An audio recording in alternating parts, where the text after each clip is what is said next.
Welcome, Don. Thanks, Julien. Welcome to you too. Thanks. Welcome everybody to our season 2, episode 5 of Exploring the New Age.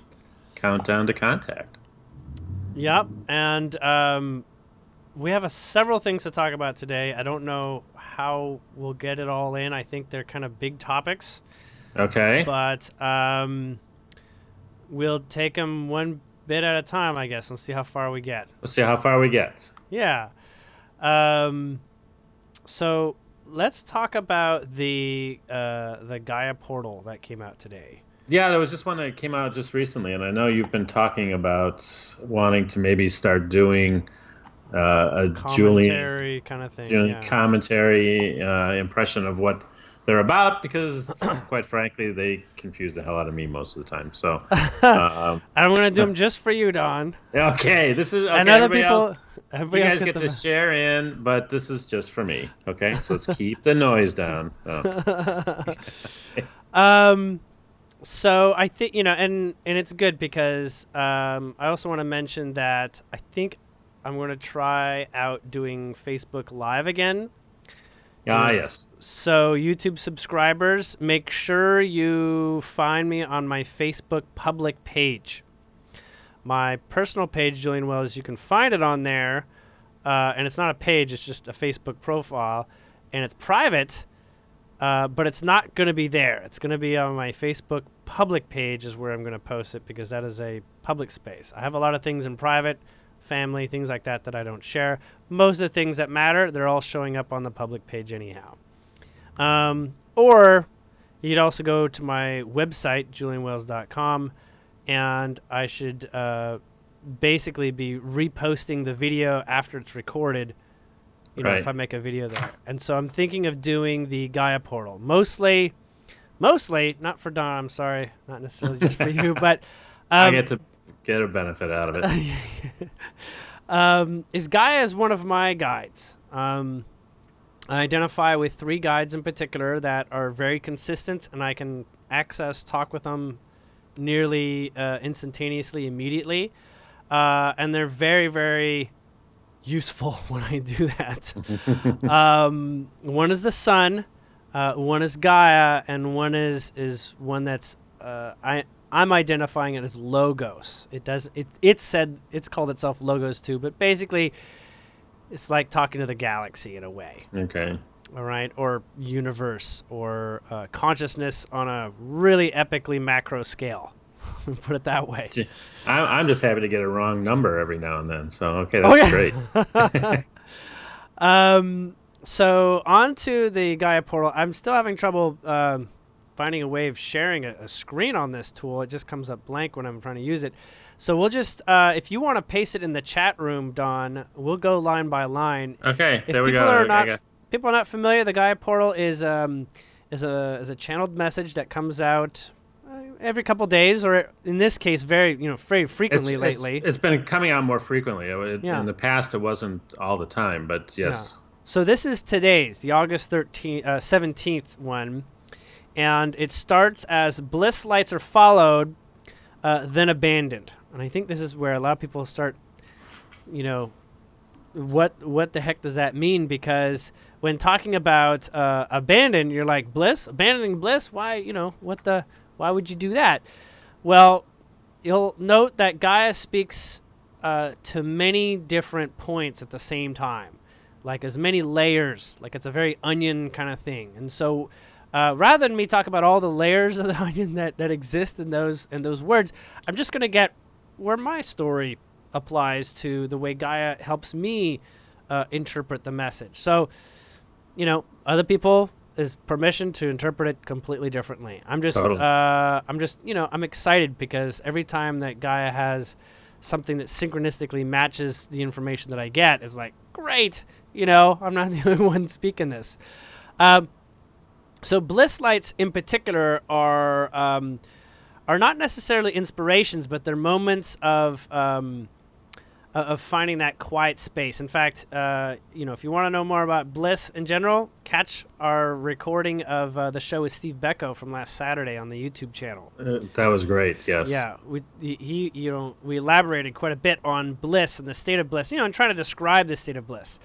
But bliss lights, not quite the same thing. They're more like pangs of inspiration, or pangs of, not pangs, more like moments of clarity or moments of like Zen, but they are plural, and they are very spontaneous, and oftentimes they're exciting because it feels like, oh, I can be in bliss forever, like I know what bliss is, and now that's all I need to do is realize bliss. That's true, but when we talk about the bliss lights in this context, what we're really talking about is the situation where you come into a degree of inspiration, and you want to basically use that, like that perfect moment, to define the rest of your life, right? Or to like, right. I learned something. I learned how to make $1 million. Now it's like, go for that. Go for that $1 million.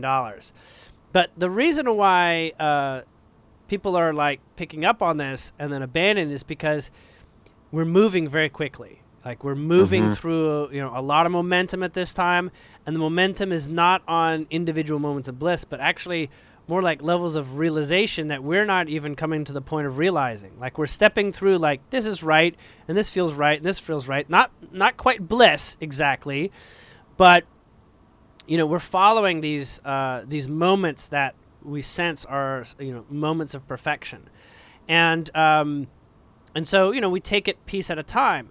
The abandonment, I know it still sounds like, maybe not the right word, but abandonment quite literally means you let it go.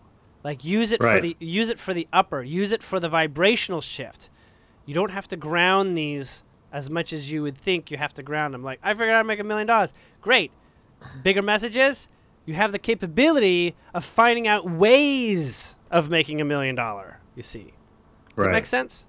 No, it makes sense. Actually, the vision that's coming to me is if you're trying to cross a river, and there's a path of rocks that you can step on to cross a river without getting wet, and you land on each one. You can make the analogy that each rock is a moment of bliss because you're standing above the water, but you abandon it because you're not going to stay there in that point. You go to the next rock.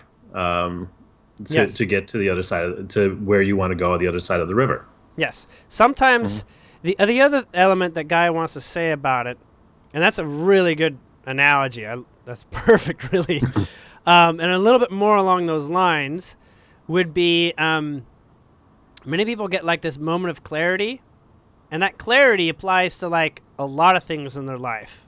Right? They're looking around like, this is perfect. Like, oh, this is so synchronistic. This is amazing, whatnot.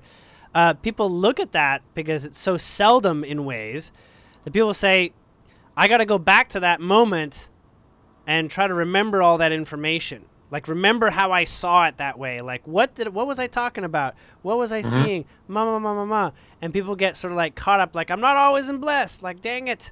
That was the one bliss moment that I have to compare all the other ones to. Yeah, and you get to a point where you're like, you'll eventually basically have them whenever you choose to have them. They come more and more often and more steadily, as long as you're moving yourself up the vibrational ladder. Quite literally, that's all there is to it. You'll have your bliss moments when you move yourself up the vibrational ladder. There's like, a million billion ways that takes place. So it's individual. I could give tips and ideas till I'm blue in the face, but we're gonna move on to the next line, because this next line is also confusing, I would say, to some people. Classifieds of light are apocalypsed, right? Now, in the way that that this is coming through is that the classifieds are an organized feature that lists and presents information.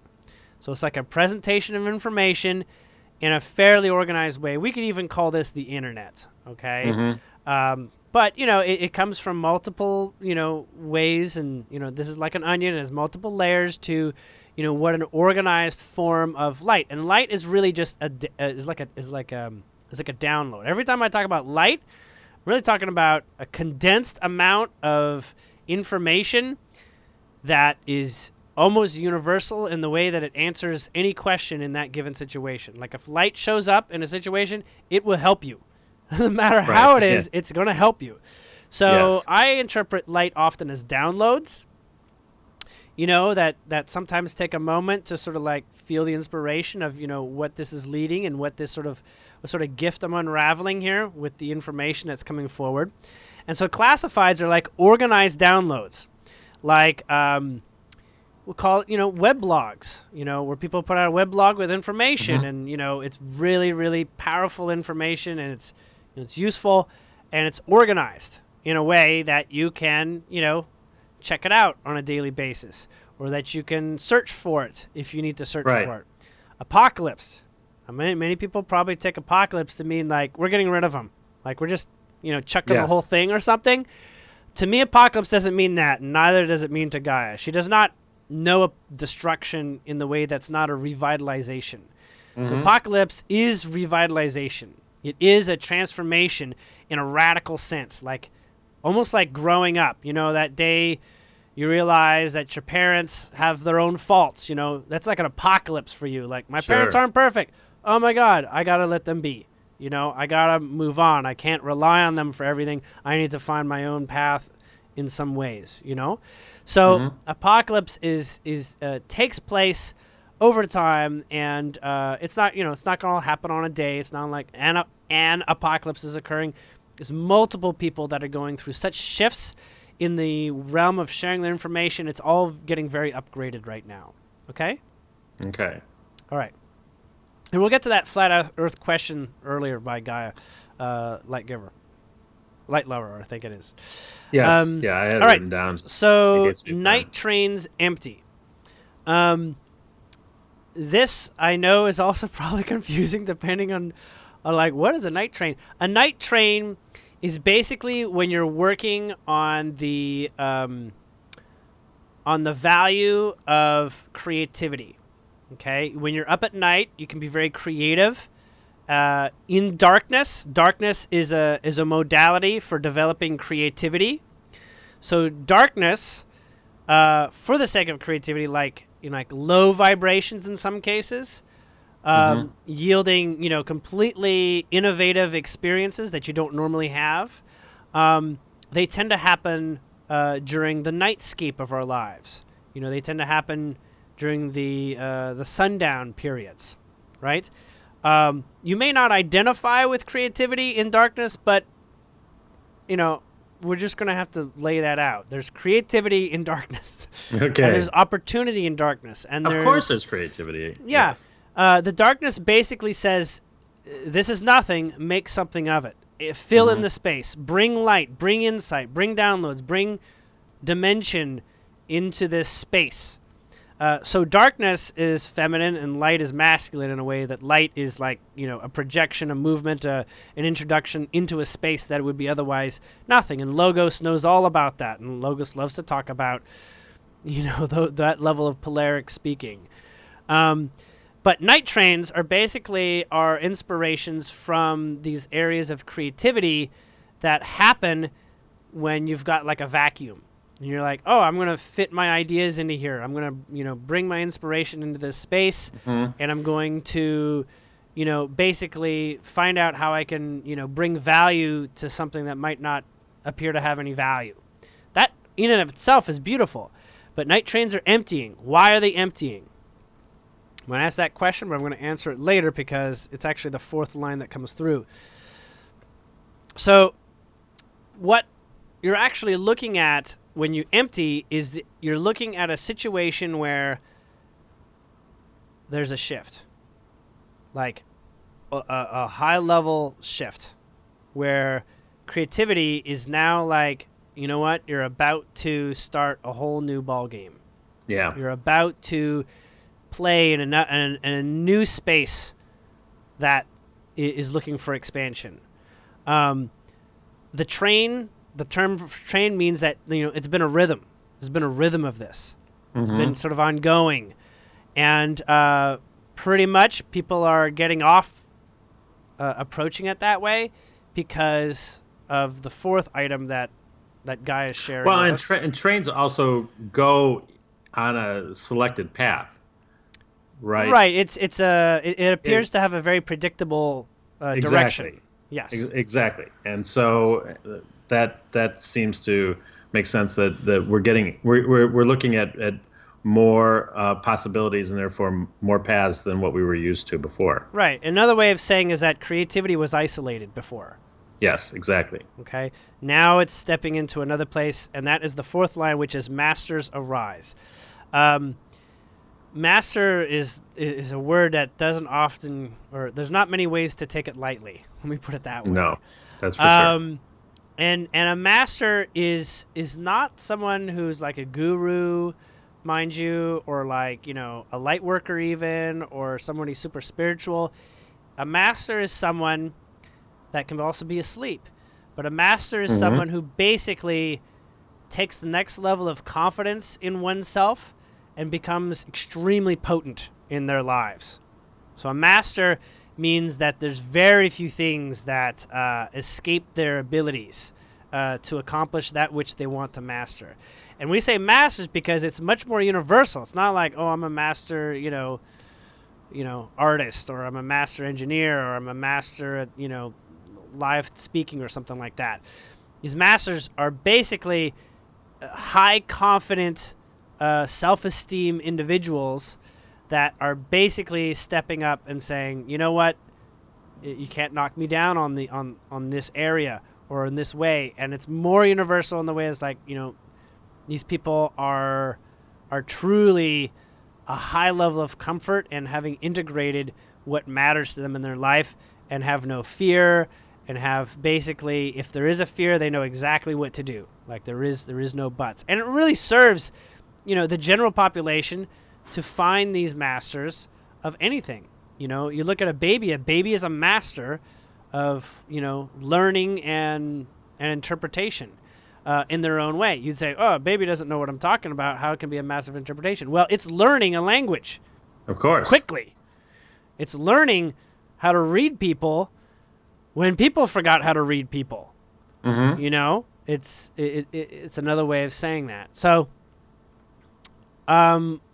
questions at this point, because I can see maybe some people might still have questions or some elaboration, but if not, we'll go to the questions that are already posed in the chat room. I'm assuming they're related. I'm not sure.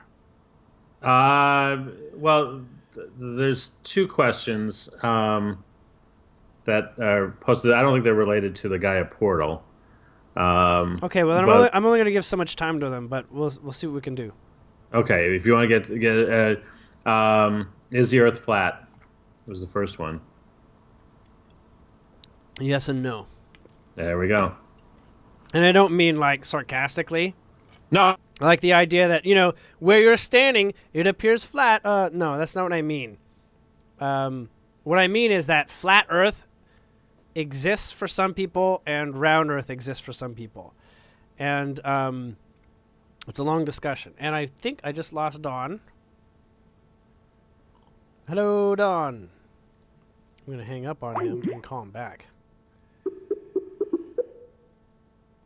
Oh, I can see my own video. Hello. Wait, that's my other camera. I've got two cameras on. That's funny. So I'll continue to answer the question about flat Earth. I'll just give it another minute.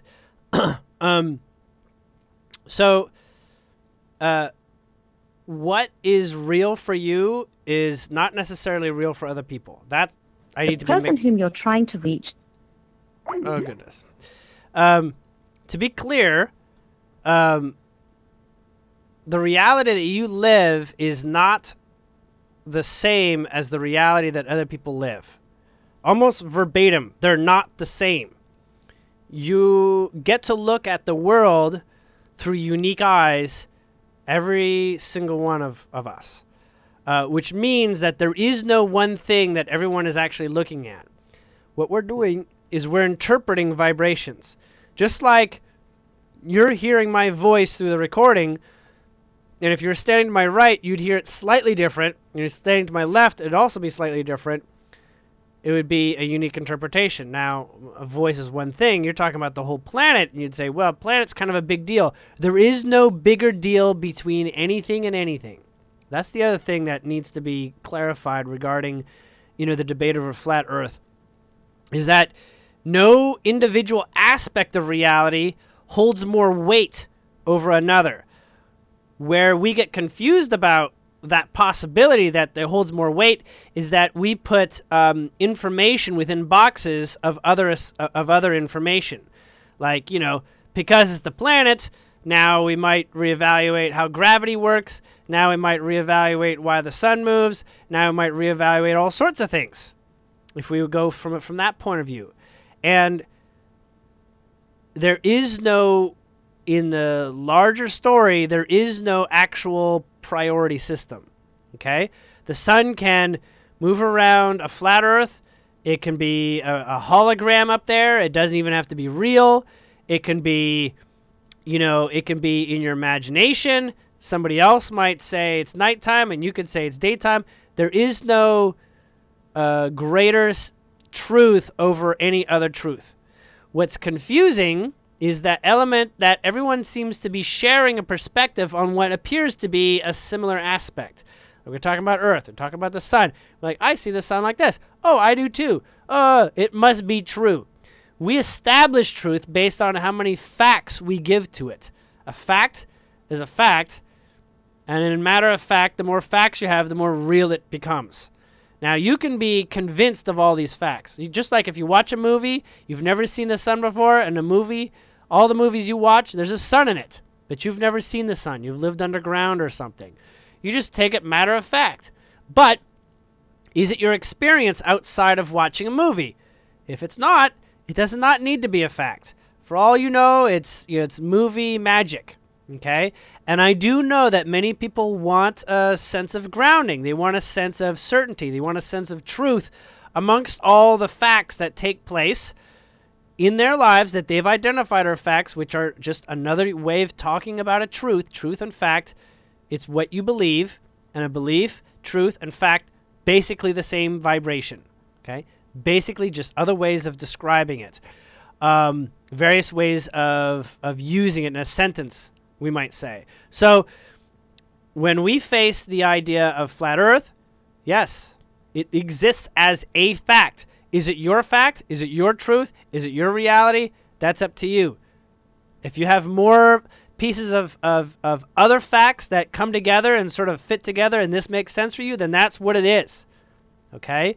If Earth revolving around the sun and spherical world makes more sense to you, that's the greater truth.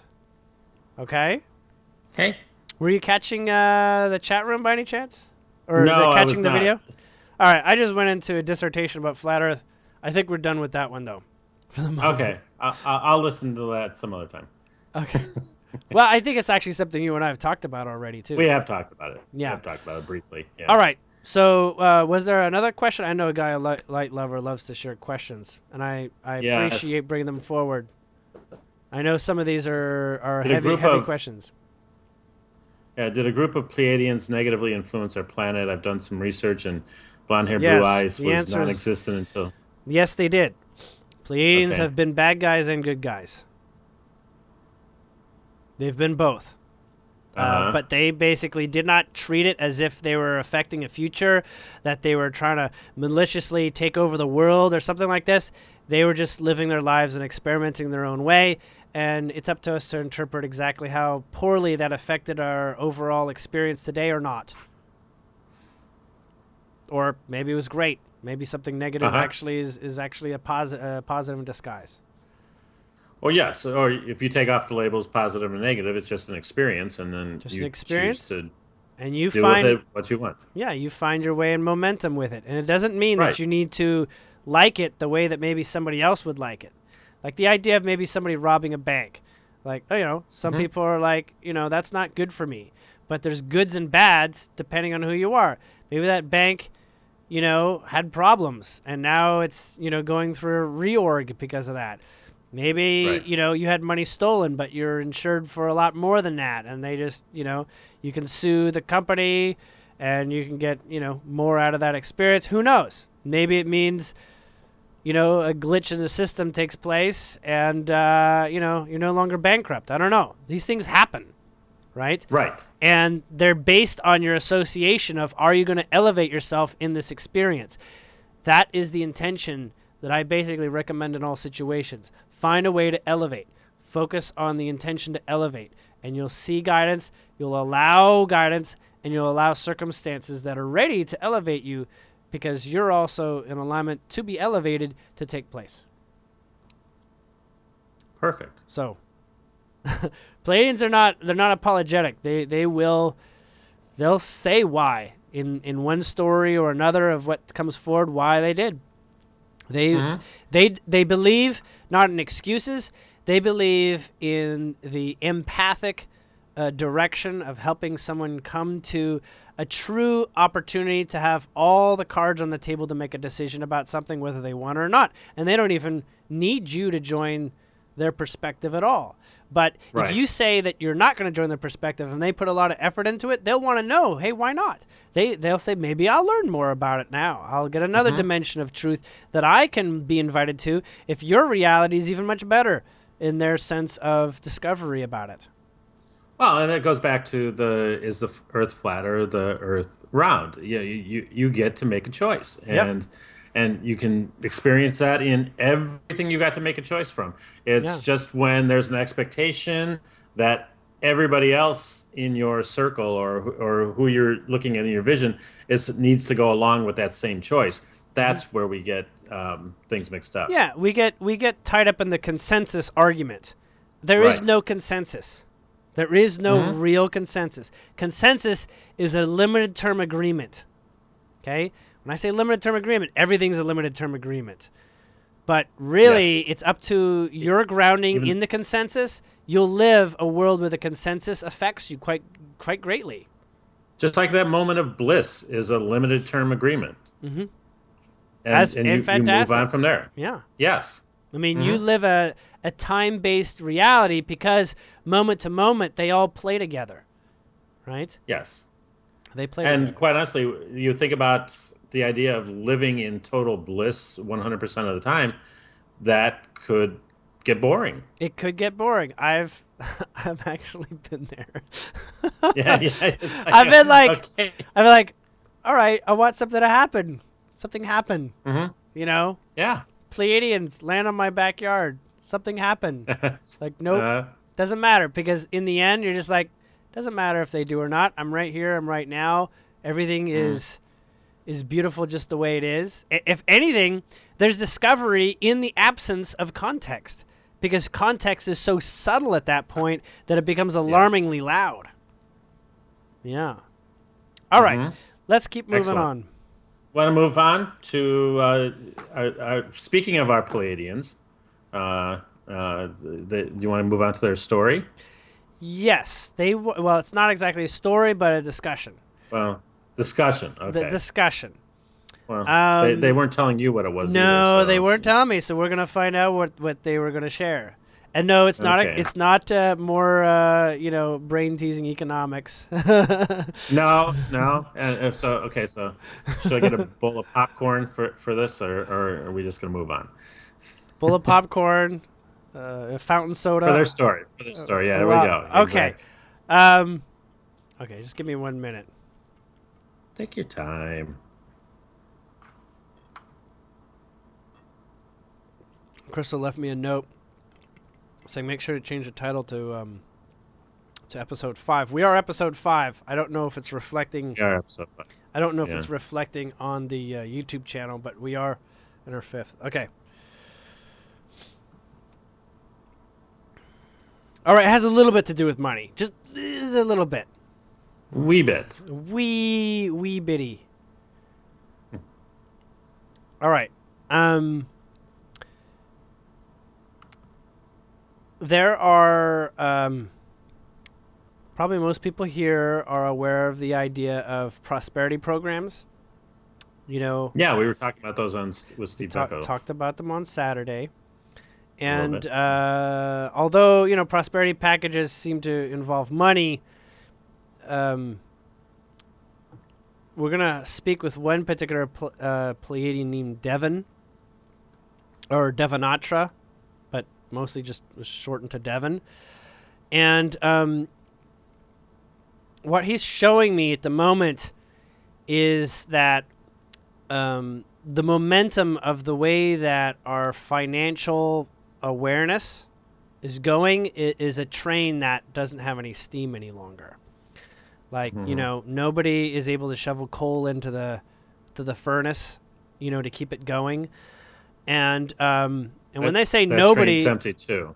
yeah, and the train is running on fumes. It's running on old momentum. Now, the way that people look at this, they'll be like, well, when does that train look like it stopped? Well, it's going to look like it stopped, depending on your perspective, at many different levels, right? So it's actually much more of a personal perspective of if it stopped. So in order to access that personal perspective of where it stops, it's a personal association with the stopping itself. So we've got each our own, financial story, or this idea of, big government, sort of story in our lives. I mean, it touches each one of us in a personal way, even though there's lots of stories out there that take place that other people tell us about. Learn what your personal story is what he's saying. Like, sort out, did you call yourself a Democrat? Do you have money in stocks and bonds? Do you have a vested interest that should maybe, things change dynamically, or you realize that the steam is out? Are you actually holding on to these things, and are they actually preventing a total collapse or a total shift, as you might be hearing can take place, from happening because you have your own investments, your own invested interest in these things? Now, Right. I'm not. He's saying very specifically that's not wrong, and that's not even a problem. But don't make it out like it's somebody else's issue to solve. Like, I would like it to be a world of prosperity, but I still want all my stocks to not go down in value. If you don't actually believe that's going to take place, that's possible, then you're in your own misalignment there. Now, I know there's people who have no money, and they're like, let the system burn. I don't know. They don't have a lot of praise for the old system, right? And they're like, well, in my story, why haven't we seen that kind of shift? Devon says, well, because you're still telling the story like it needs to happen. A need, from a perspective of need, suggests that it is sequential based, or procedural. This is dependent on this, and this is dependent on this. We mentioned earlier, things are not dependent on each other as much as we would think they are. Yes, in an economy, it's all about grounding this, financially related to this, and whatever, right? This is how, we've organized our information, our finances, our interrelationships around money, or around that function. But nothing is truly interrelated in a reality where you don't need them to be interrelated. So ask yourself, does this need to be the way it is? And ask yourself, like, at a subconscious, you may be like, no, of course it doesn't. But ask yourself, what is actually in the way? Like, maybe you're still asking for $1 million, but you want financial freedom.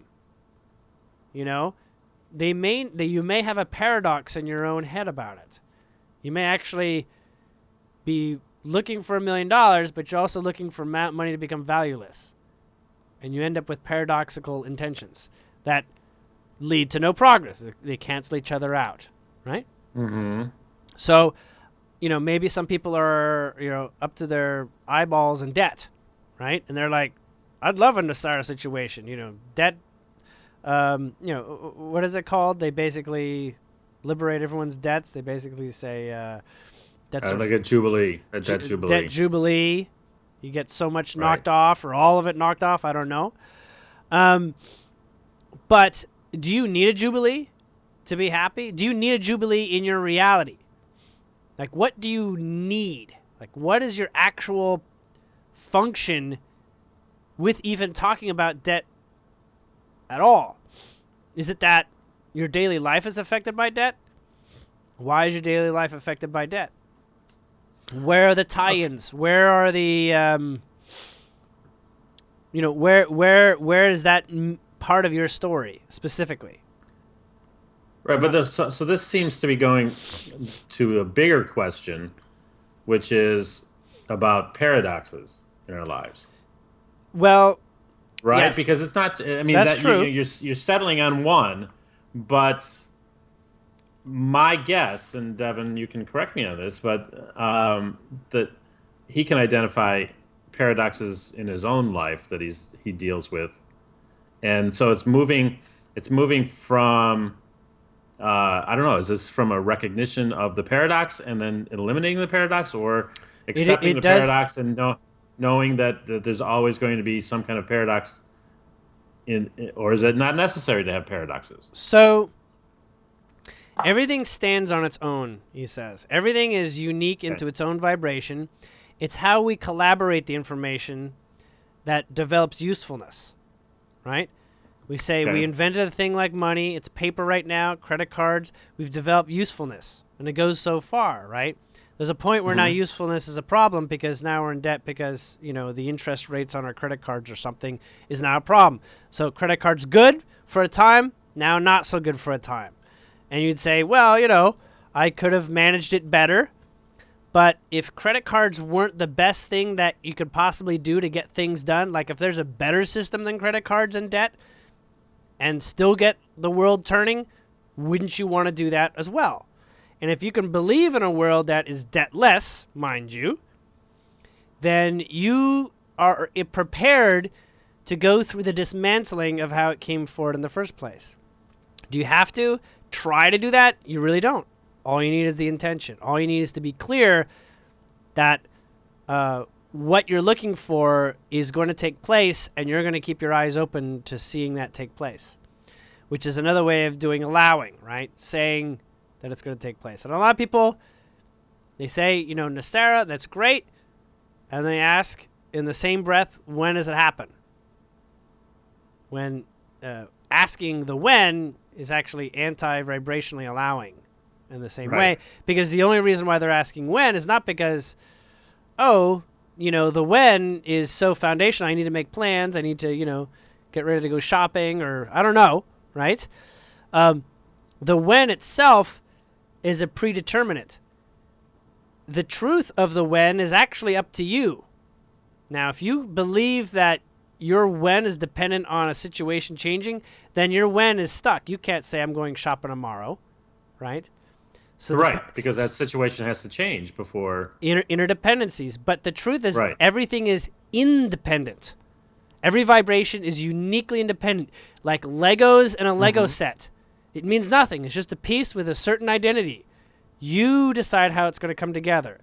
And up until Okay. recently, before enlightenment was even a consideration, or ascension was a consideration, or insight, or star seeds, or light workers, or angels being able to be talked with on a regular basis, before that, it was all instruction manual based. Like those who had intentions established the intentions and led the way. Hmm. Right. Now, paradoxically, it looks kind of crummy to maybe some people.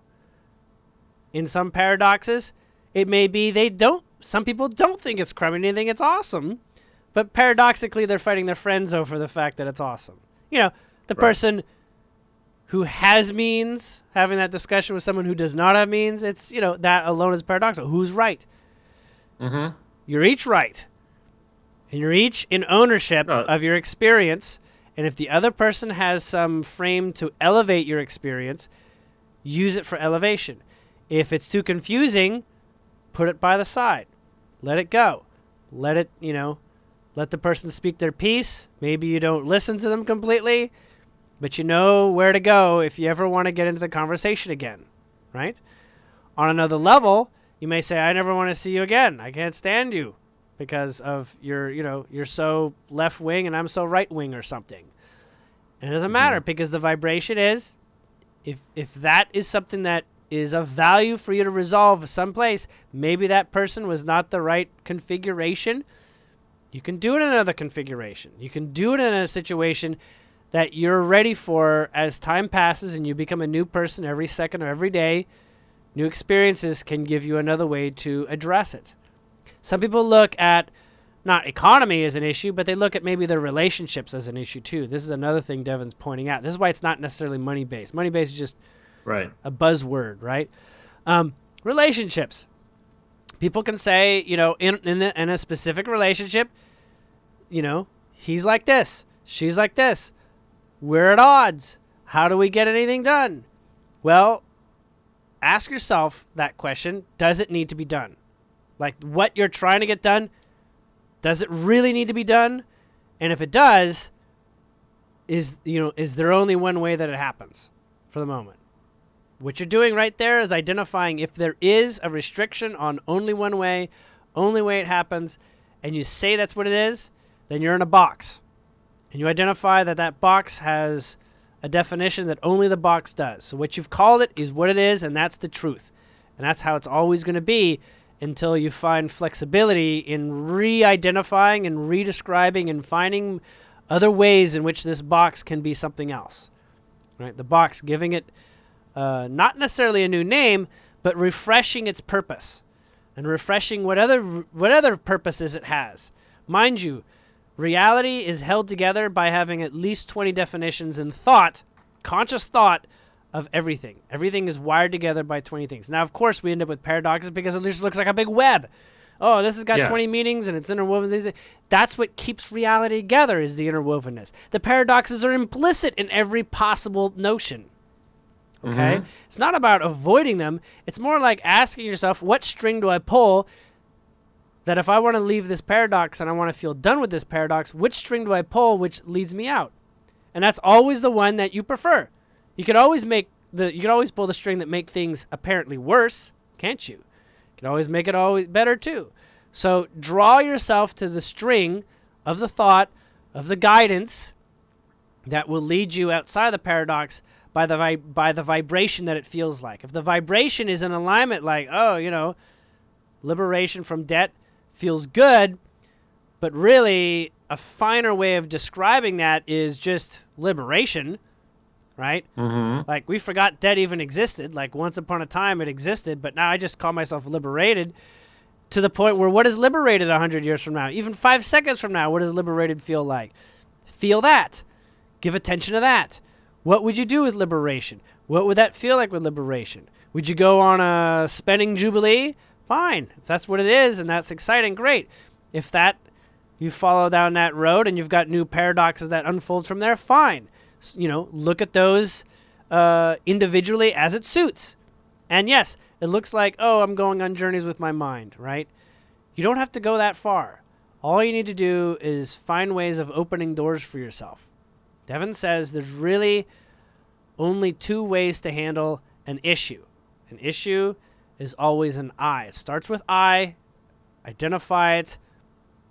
Everything that starts with the letter I means really, don't be surprised that it's personal. That's very personal. And that is your I interpretation. Okay? I is meant to specifically highlight your mind. M, I, mind, my, same thing. I is oneself. Okay? And the I is a 1. It's like a 1 integer in a sort of way of speaking. But within that, you notice how we do a capital I? It looks like a Roman pillar in a way. Sure. That's it. We've also described that as a Roman pillar. It is grounding. our identity, our identification, our inner insight. It's identifying the aspect of our consciousness that is individual and not everything else, right? We're separating it and we're calling it a piece. We're calling it an aspect. We're calling it a single point of awareness. Whether we identify that awareness has its own consciousness or not, it is just a thing. And that thing is definable because it has 20 meanings, and we give weight to which meaning matters to it most. For instance, I could say you, Don. You're Don. To me, you're a very good friend, handsome fellow lives down in Miami. What's next? Wears interesting shirts, talks with me on the show. I'm listing kind of various things that you are to me, right? But you don't have to identify with any of those. You can be like, you're wrong, you're wrong, you're wrong, you're wrong. I'm in California. I don't think I'm handsome, blah, blah, blah. It's up to you to pull out whatever I've offered. And so I can tell you what I've offered that you are, and you can take it or leave it. I say you're a handsome guy. I'd be like, yeah, I never thought about that. I'll take that. I'm putting that in my basket. That's mine. I identify with that. Okay?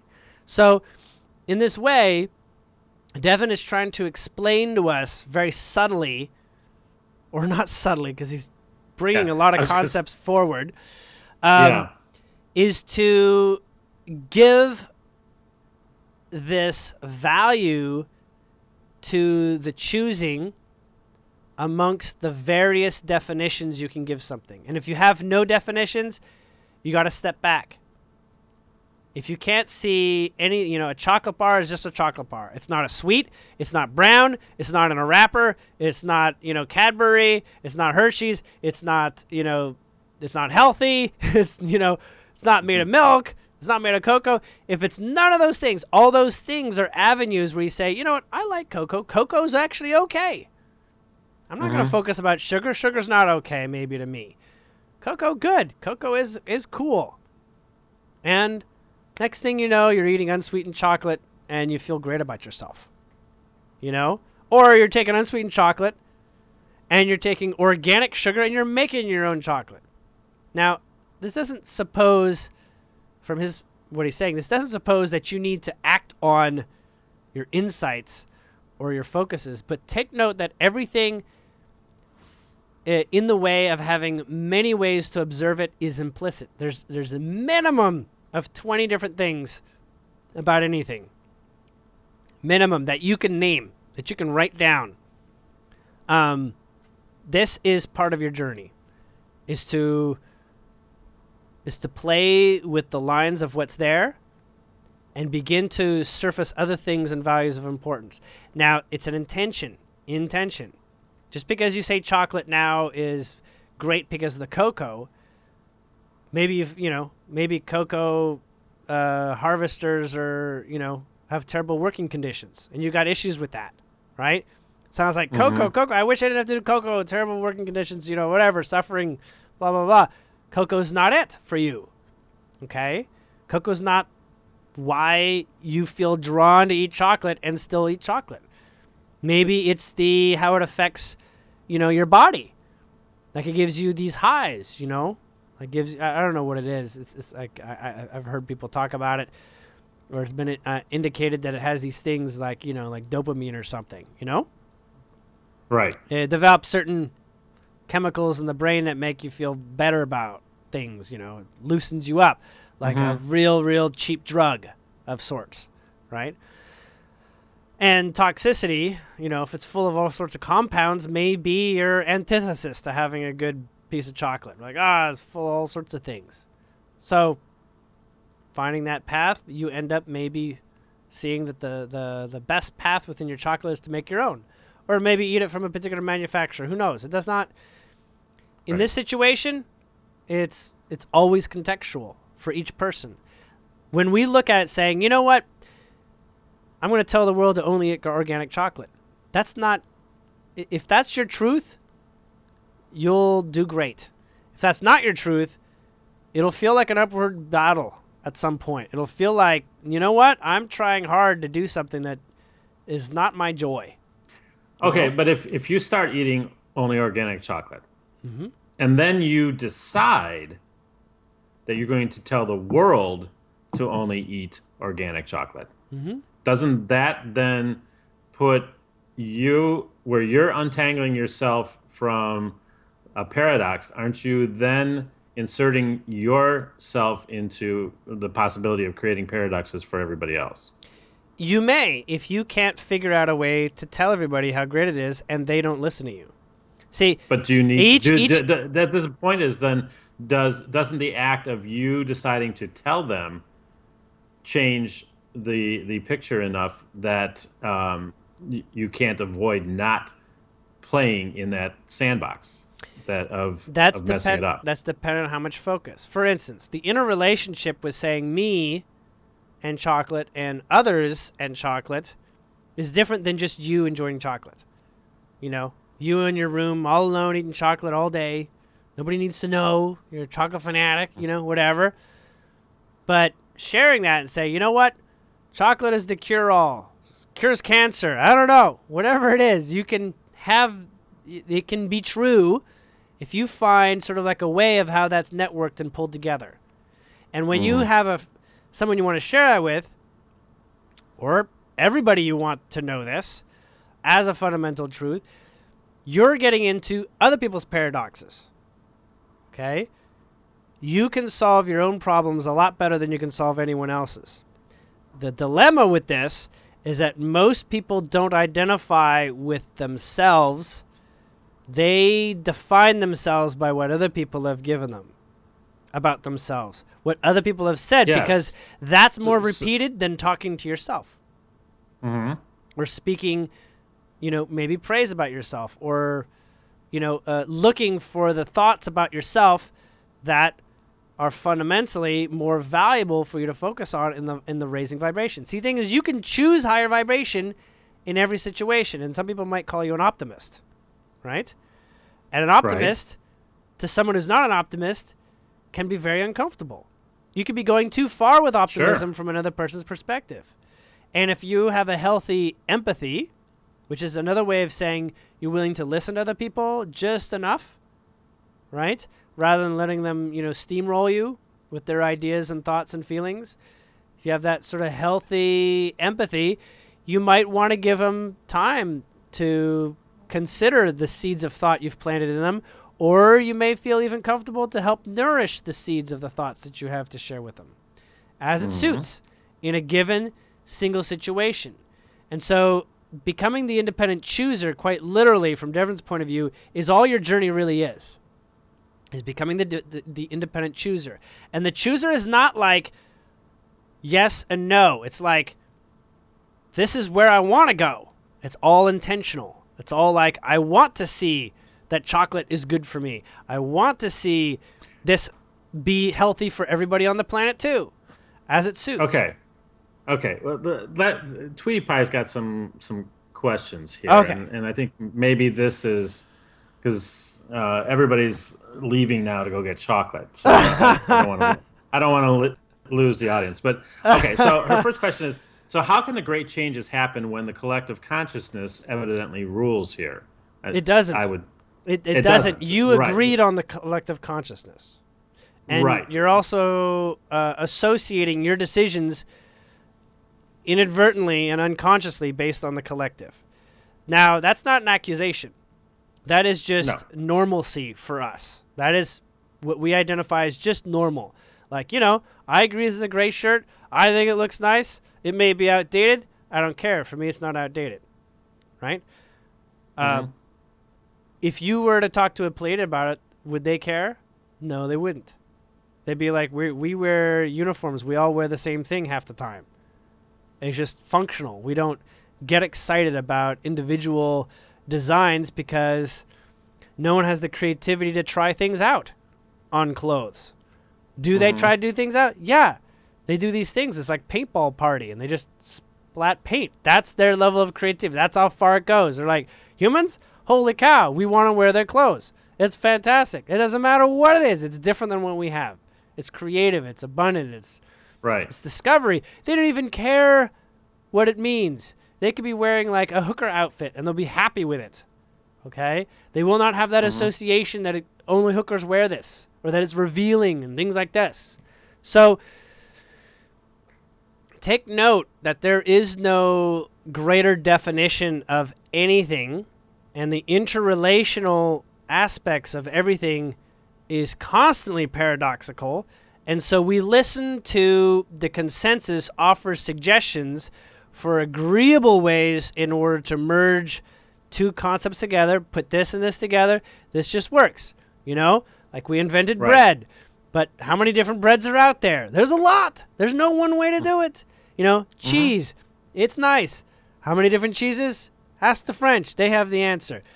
It does not matter, right? So all of life is enveloped in this way. And we spend a lot of time discussing the consensus issues, like Republican versus Democrat, for instance. It is. And he says... Well, and even like this, okay, Tweety Pie makes the statement, collective consciousness of the planet unawakened. But that's not really true. It's in the process, and there are many people that are awake. There are many people that maybe never will awaken and are still part of this whole process. That it's awakening is not a necessary function of living in this time and space. Right. Not living too paradoxically is. Yes. Because paradoxically gets you stuck energetically wise. Right? So without enough energy, which means a certain degree of freedom, this next dimension that me and Don are living more and more in is going to be a lot more interesting in ways that are possibly very, very puzzling to people. Yes, and if you're putting your focus on a collective consciousness that you're describing as unawakened, then you are not allowing yourself to be part of that stream of consciousness that is awakened. You're focused all that much. If that's how you're looking at things, that's what is going to be mirrored back to you by your experience. It's true. And Devon wants to cite specifically that the unawakened is your own unawakenedness. Exactly. Okay? That's what you haven't already processed. If you get how to do everything, if that's true, you can do everything, then guess what? So can everyone else. Everyone else can as well. Maybe you get how to do everything, but you haven't practiced it, so you're not sure. It's more like a concept, but not really exercised from a grounding standpoint. Ground it. More and more that you live that, the more and more that you choose those thoughts, and it's just going to seem like one gigantic exercise of refining how your awakenedness applies to various factors all throughout your day and your life. As long as you're still applying your very best of your own awakened opportunities and choices, society moves the same way. It moves in its own way, its own shape and form. So condemnation is a choice too, and it's self-condemnation at the same time. As in, totally. You condemn someone, you're really also making it hard for yourself, unless you use condemnation in a positive way where it's exciting to support and help those in condemnations in more literal ways and help them. Everything has a right and wrong as it suits your sense of direction within you. So this is where the whole finding out who you are and your personal sense of direction needs to be, to some degree, free of this idea that a collective is as imposing as it has been, right? The collective is also your employees in a way, for your own discovery and intellectual way to focus on exactly what's taking place. Was there other questions? Because Devon actually wanted to go on real quick and mention another point, because we're already screaming through this time. Yes, we are. No, there are really no other questions. The other point she makes, though, is what is the point of meditation groups to change the world? So far, the rest of the world listens only to mainstream media. And again, I think that gets us into this point of this is what is being focused on. So that's what you're seeing reflected back to you. We know that there's a lot of, nobody in this group is necessarily listening to mainstream media for Mm-hmm. only for their information about how they view the world. But Mm-hmm. it's still, again, it's getting into that whole idea of accepting the personal responsibility in order to uh, work things out for me personally in order to see that reflected in the planet. And Mm-hmm. it's not easy, but it's that's the way it's going to happen. Mm-hmm. Looking for collective consciousness to change, or the financial system to change, like That's Devon was like, saying. You're it's not an internal journey, mm-hmm. and this everything about this is an internal journey. Yeah, because if you the more internal you make it, the fewer Rubik's cubes you're dealing with at once. Talk about the Exactly. collective consciousness. You're trying to find a solution that fits everyone because your highest joy And is it's to identify love within every person, and that right. every person identifies that as well. Everyone has love. I mean, you'll know. You go around, you find love everywhere. Just like that move. Love actually Okay. is everywhere in a way. But are you going to say something? Well, I was just going to say maybe this is a good time to move on to, you wanted to talk about the different models of reality Mm. and community, and maybe community, and seeing that part of, I think, where this hang up is for a lot of people is projecting kind of what Devin was saying earlier, but it's projecting this idea of, let me take my past and say, I don't think we need this anymore, but not looking forward enough to say we can change it all and therefore dismantle it all Mm-hmm. and move on. So it's like, how do we come together as a community without the money? How do we come together as a community without the debt? Because we can't do it in the way that we're doing it right now. As far It's as we not know. working As as far far as as we we know. know. It's not, at least this is in this point in time, the differences are coming forward, and they're coming forward for a certain reason, of course. This Hmm. is all part of the process. Yeah. And I think people get stuck in that picture of, how do we move out of acknowledging that we've got all these differences and still work together as a community. Well, Devon explains, well, that's an easy question to answer from the Palladian perspective. Just Of course, identify and that's everyone what. has their own independent reality, and all you're doing is really inviting each other to each other's realities. And that Yes, the, that's why the way that we they give them see the it and comfy experience chair. it. Yeah. um, yeah, from their perspective, everyone is right all the time, Hmm. and you're just choosing amongst the flavors of what interests you. Right. Like picking your college courses. And there may be limitations. There may be like, I wish I knew somebody who had this kind of information, or I wish this was on the table. Just make the wish. Let it take Hmm. place and let that develop and find its way. Can it take years? Yeah. If it's taken years, that means you've got a litany of reasons why you don't believe that wish can come true first. And it may take years before you work through each subtle one of the 20 items in the 20 threads and work them out as major focuses in your life to unravel. I mean, it's a web, right? It's paradoxes within paradoxes. Yes. And if we tackle the collective right away, the fastest way to do that is to tackle yourself. The No, more it's change you make within, the faster you'll see change without. And mind you, the collective is sort of like the fragments of what you're unfinished doing. As you associate with the collective, they are your unfinished business in a way if you have intentions for them to surface in ways that you have become surfacing. Mind you, even mainstream, if you look at that idea of mainstream being a hindrance or something like there's no good information on mainstream, mainstream may also be the very best way for information to be disseminated of a much purer sort. If it were to be all agreed in a sudden moment that this is much more valuable programming, it could all happen overnight, right? It's like, every show hmm becomes another tangent of Oprah talking about, becoming sovereign in your own way. Technically, Devon says no one needs to seek sovereignty besides within yourself because everyone, right. matter of factly, already is, just not an awareness. Not an No, this awareness.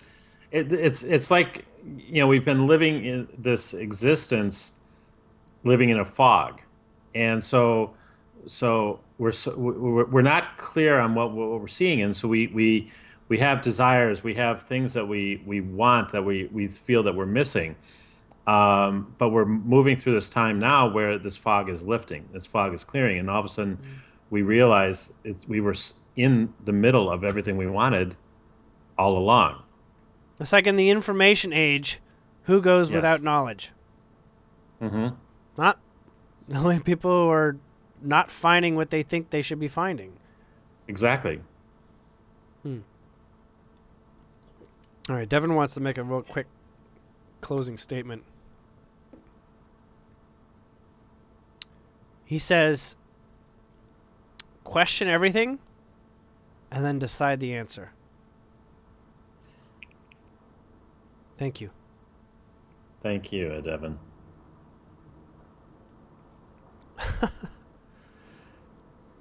I'm beginning to learn that some Pleiadians have this sort of like vibrational purring thing. It's weird. It's like hearing their heartbeat, like boom, boom, boom, kind of thing. Like it's strange. You have to share it though. You can't just get that from someone. They have to choose that you feel their heart vibrate. Like, it's. I'll describe it another time. Okay. It's pretty cool though. It does remind me of purring. All right. We'll answer Gaia's last question that I see. I like this one. How do you remain so confident in your truth? I often search for external validation and would like to trust within me. Your truth is just your truth. Stop fighting it. Just make new decisions, is my sense. Like, if something's not working, hash it out. Okay? Your truth is people treating you bad, is people being crummy and not treating, all the bad things is also your truth. All you have yet to do is practice and begin setting in, at least, and we talk about 20 aspects are associated. It kind of means that all 20 better reasons need to be exercised for why something should take place, even though just one is good enough. Like, we look at each other and we say, we're humans, but we're also this, we're also this, we're also this. Right. Just prioritize what your intention to see something is, and you will get that predominantly being offered for you to realize. And it'll be like, if you can see it, then you're ready. If you can see it, then you actually you've dismantled enough beliefs and reassociated enough beliefs that all goes together. It's a web. How do you change one idea? You don't change one idea. You're always changing the web. Well, and I think it's also it's kind of a deceptive word, truth, because it's not static. It's not just a thing, a destination that you go to, and that there's this one truth. If we use the word truths more often, I think you would realize, we would all realize that we have multiple truths, and this truth may only exist for this second. It could be a truth. It could be multiple lifetimes that a truth exists for me, but it could also be just for this 1 second that this truth exists. And it can be radically opposite a moment later. Like, hey, did you guys know I dyed my hair dark hair? I used to have blonde. Right. No, I didn't have blonde hair, but I did have some gray thing. I do have some gray. But the point is, you've got a little bit more than me at the moment. I totally do. But, it's a joke, right? I mean, of course. But the greater point is to relax a bit. Life is not needing to be this intense. And you don't also have to tackle, like, I'm going to go hunt down my problems. You don't have to do that either, because sometimes the intention to do that, and that just becomes the game of the hunting, and you just keep, there's an infinite number of paradoxes in your reality, infinite. That's your journey. Finding paradoxes, great. Find paradoxes. Be excited that, you've gathered quite a repertoire of them. I know some people meaning very well find a way of describing all the problems in the world. That's fine. That's just a nice list for someone who has something to check off when they're doing well and have found a new way of describing it. But if they're truths based on the fact that the idea is that it just is that way and nobody can do anything about it, it's like I'm bringing my attention to the problem, that's fine. Make it a list of to do, but as you're able to adjust your intention by wanting to see otherwise, then you do. If you're having trouble seeing the results of like your intention for seeing something else come true, that means it's just a thick web. And, you don't have to go after the thick experiences. Like, should abortion be legal? It's like we already know that's a convoluted mess of concepts and issues that anybody can bring to the debate team. But let it not be a debate team with others.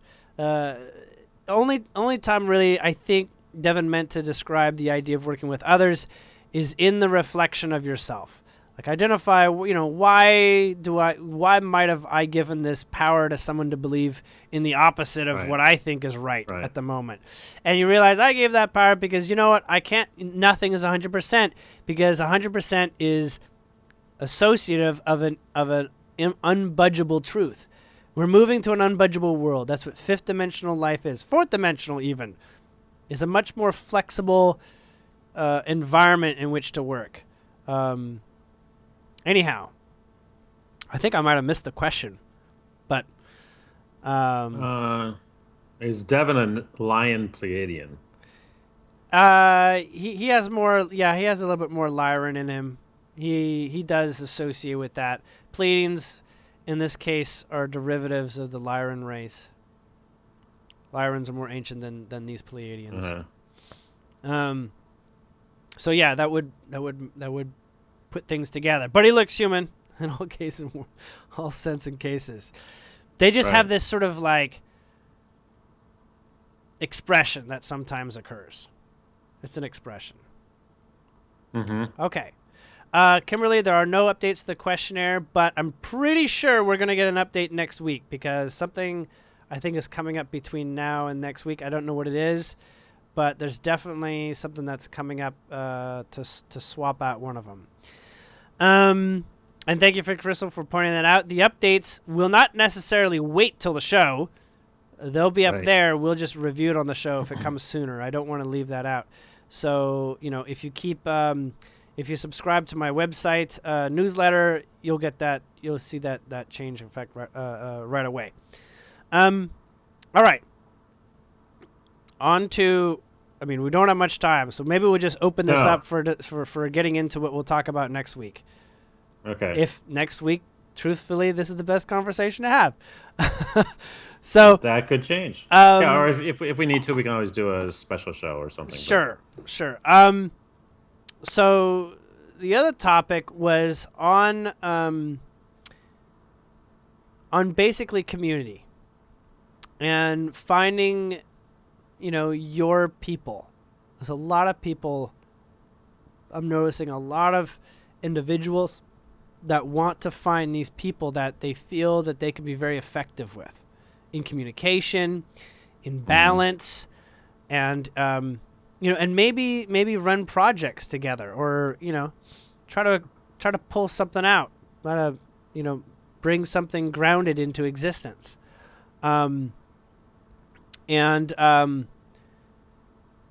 finding your people can be easy, and it can be feeling impossible. One of the reasons why people get in trouble with this idea of like, oh, I thought they were, my friends until such and such happened and all fell through or something, right? We had a project and it all came apart. Is because we don't witness that sometimes we're on a vibrational stairway of improvements, right? That it's not necessarily who we meet tomorrow that we might be sticking with to make a project, but we need to go a certain length of the journey down that road in order to continue our vibrational refinement, our vibrational acuity. It's like saying, I'm going to set my steering wheel straight and I'm going to let go, and the road looks straight from here. You may have to make minor adjustments.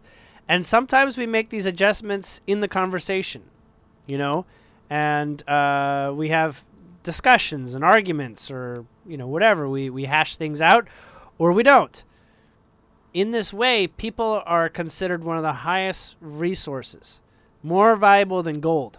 Okay, the people who designed the structure of our societies, they know this. Humans are more valuable than any other resource on the planet. Okay, because they're intentional machines. It's like investing. If you are, if the whole world ran on batteries, it's investing in batteries, right? It's the number one thing to invest in. It's like investing in Microsoft. It probably would have paid off pretty good by now if you had invested some time ago, right? Mm-hmm. So the technology worth investing in is often the one that is true in your heart at the present. And as you grow and you shift, you have to give permission to this, moment-to-moment awareness of who you are and what's best for you. And that's why, no relationship is functionally required to be permanent, whether it's a friendship or a marriage or, child and parent. It might seem, you have certain definitions that keep you together, but, if the definitions are in the way, it may be a point where some people need to redefine the definitions, which is basically, like before, looking at it and saying, this isn't what I really want, but what I really want is something close to that. And the closer you get to calling it right or wrong, the more you'll realize exactly what you're wanting to actually get out of it. Like some people, a marriage is security, right? You're familiar with that. Sometimes marriage is, keeping that person in your life that you want to make sure never leaves your life. Your best friend or something like that. Sometimes, that person that, you're married to is the best person for your kids. You're like, this would make a good mother or a good father. And like, and you hold on to that. But what happens when you have trouble having kids? You just, producing kids, maybe there's issues. If it comes actually all the way to that point, it may be a question of saying, maybe this actually isn't the best person for my kids. Like, I need to consider this. And it may be my strongest reason for being with this person isn't actually about kids. I thought it was about kids, but right now it's not so much about kids. Maybe right now it's about being best friends. Maybe right now it's about discovering something that the other person, and yourself are not sharing very obviously. It's like, getting to those deeper levels in the relationship, as many people probably talk about. Mm-hmm. And relationship is just one way, to talk about, progress in the way of identifying, priorities. Priorities often get very convoluted when they're based on non-expansion related experiences, like protection and grounding. Sometimes definitions are the very issue to begin with. The definition that you give it's grounding, it's grounded, it's stuck, that's the way it is. You'll want to find ways of expanding that definition, seeing more of it. Doesn't mean that being married is a stuck situation. Turn marriage into like something better than marriage was predefined as. Like make it more beautiful than you previously, you and your partner have made it out to be. Like let it be, a broader story, a lighter experience of discovery, between you two. And you'll find that, marriage can go a very, very long time. As, I think marriage therapists probably say, keep things fresh. Make sure that it's fresh. If it's not enough fresh, then, where's the growth? And growth is the fundamental process of living a life of expansion. Is discovery, is growth, is dynamic, is shift. No one truly wants anything to stay the same, including people in relationships. Now, what I really wanted to talk about was soul groups. We didn't want to talk about intimate relationships and that sort of thing. But soul groups, they're people that can run projects together that are not married, and they may not even know each other that well. It's all shared intention. You want a group? Let everyone define why that group is existence. Maybe one person starts this. I'm going to start a group that's for this, right? I'm going to start a powwow that brings together these people for these reasons. Let those reasons be clear. and allow them to be evolved by those who are interested in staying together. Almost like, the idea in marriage of, coming up with new vows on every anniversary or something, or sharing the same vows. Okay? The Pleiadians in particular, their relationships that are not marriage based but are sort of like partner based, they tend to be very much like, let's see where we are in 6 months. And they actually have these things on like a schedule. It's actually like on a calendar. Right. In 6 months, this is it. It's not even a year. But of course, that's probably different from my perspective. 6 months to them is probably a year for us. But, basically, let's reassess. Sort of like businesses do, like a quarterly, and a yearly assessment and, acknowledgement for the shareholders. Let there be ways in which the mission statement or the intention be clarified. It's very, very healthy to be constantly staying on top of what's in the now. Like, what does now present?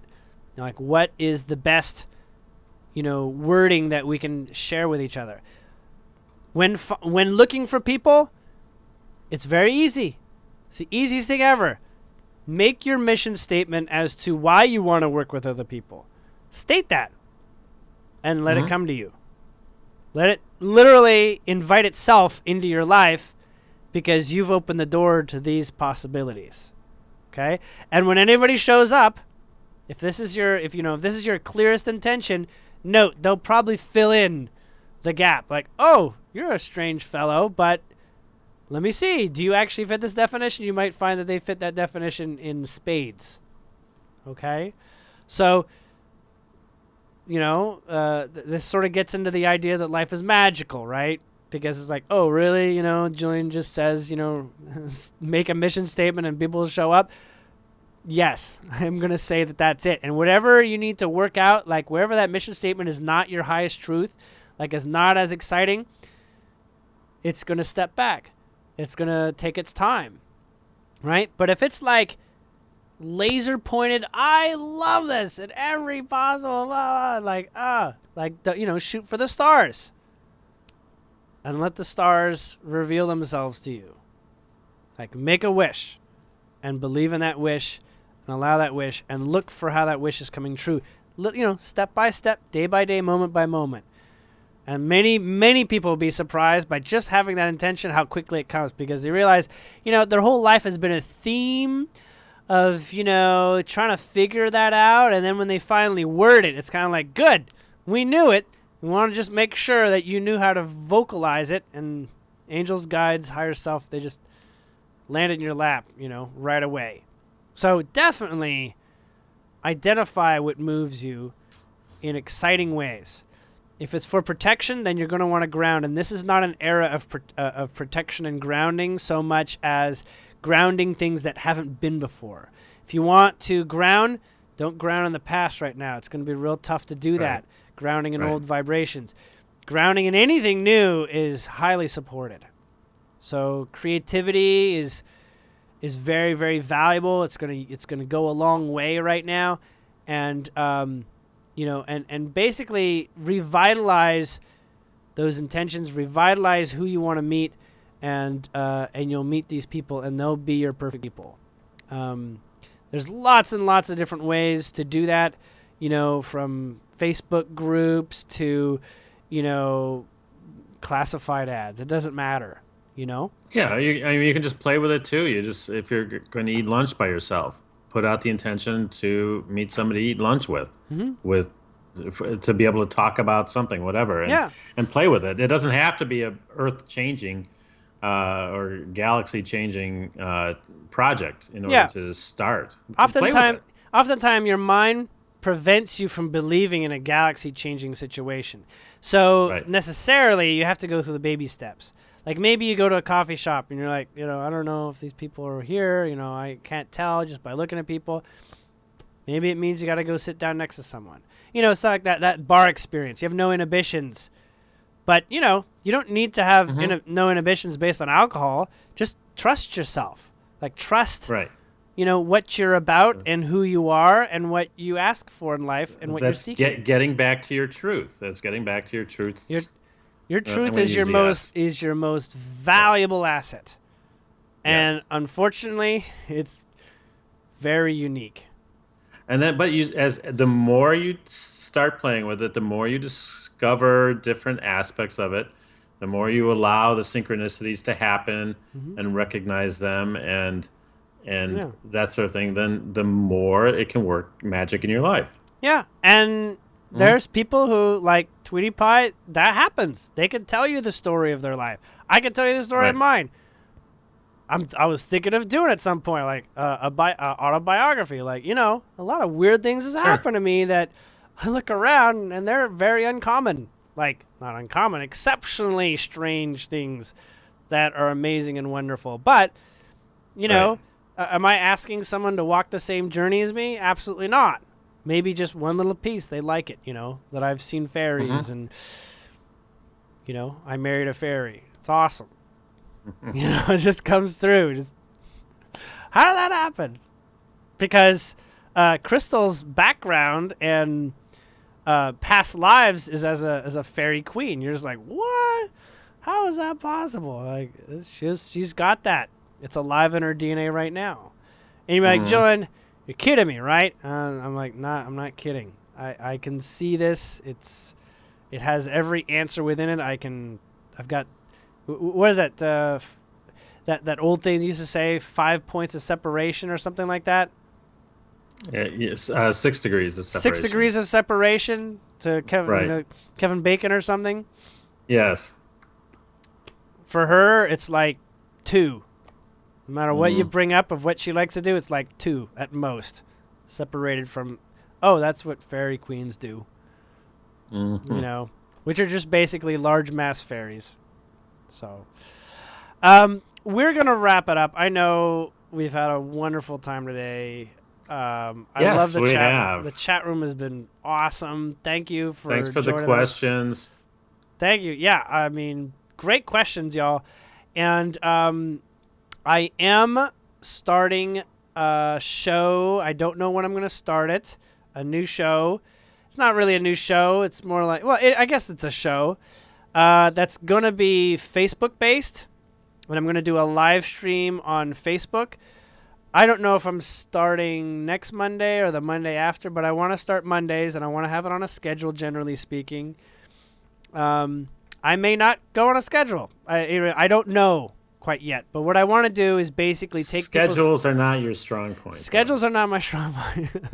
I have a lot going on, and sometimes schedules tend to not be the highlight of my day. Um, Yes. so some sort of regular, and I will try to give a head warning. That's basically what I'm saying. I'm giving a heads up warning, to add my Facebook public page, because it's going to be announced there, not on my Facebook page. It's going to be announced on my public page, because I can only do one or the other. And there's going to be like a chat room there, where basically you can add your questions.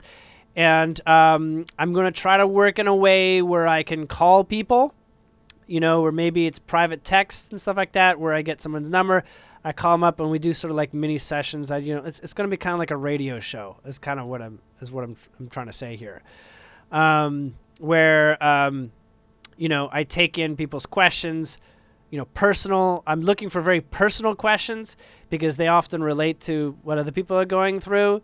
So less general, more specific, so that people can see my thought process, or what it's like. It's going to seem a lot like my public sessions that are already on my YouTube channel.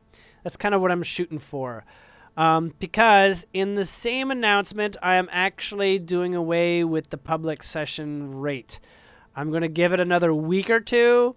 So if you want to book a session with me at the public session rate, which is discounted about a third on average, you'll want to get those in. And note that the public sessions I do are basically free for me to put up on YouTube when I get a chance to format them and do that sort of thing. I do that every once in a while. I've got a lot backlogged to bring out, so it's not that, you're going to see a stoppage in the public sessions coming forward. But I'm going to be taking these, these Facebook shows, recordings, and I'm going to be putting them on YouTube. So those people who are on YouTube, you just won't be catching it live necessarily, but they should be going up relatively shortly, after they've appeared on Facebook. So don't worry if you're a non-Facebook user and you love subscribing to my channel, or if you're new and want to subscribe, and timing is not at the top priority because I don't know exactly when it's going to be, and it may be spontaneous. It'll be what it is. But I am excited. I know I'm not bringing Dawn into this, and it's kind of like a space where Dawn and we talk all the time, and Right. this is more a one-on-one with people who have direct questions for me, and I'm just pushing through my analysis of them. Dawn Perfect. and No, I it's a think, great. yeah, I think Dawn and I are probably going to open up a whole network within the next couple of years of shows and things that we want to do. I mean, we're trying to go slow, or we're trying to go fast, but it's still taking its time, reasonably and logistic wise to be talking all the time and that sort of thing. Right. So for non-Facebook users, subscribe, and also subscribe to my newsletter. The newsletter will also be posting the YouTube videos as they come out. So it'll go from Facebook. It'll be saved on Facebook. I'll upload it to YouTube, and as soon as I can. And then on my website, you'll also get that. And if you're a subscriber to YouTube, you'll also see your new videos added. Anyways, I'm getting ahead of myself with all these details. Thank you for joining.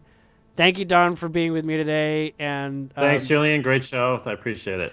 Yeah, and again, thanks again to the chat room, and we will see you on Saturday if you want to join us.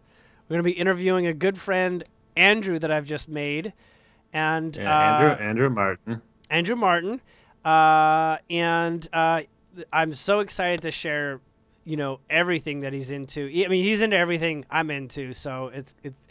I already know it's going to be spectacular.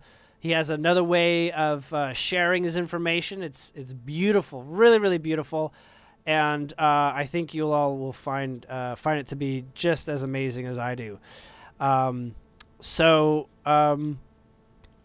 his website is The Lighted Ones if you want to check in on him earlier. He's also on Facebook as Andrew Martin. So, cheers, everyone. I'm running out of breath here. Thank you so much. And, yeah. So, all right. Good night. Okay, good night, everybody. Thanks.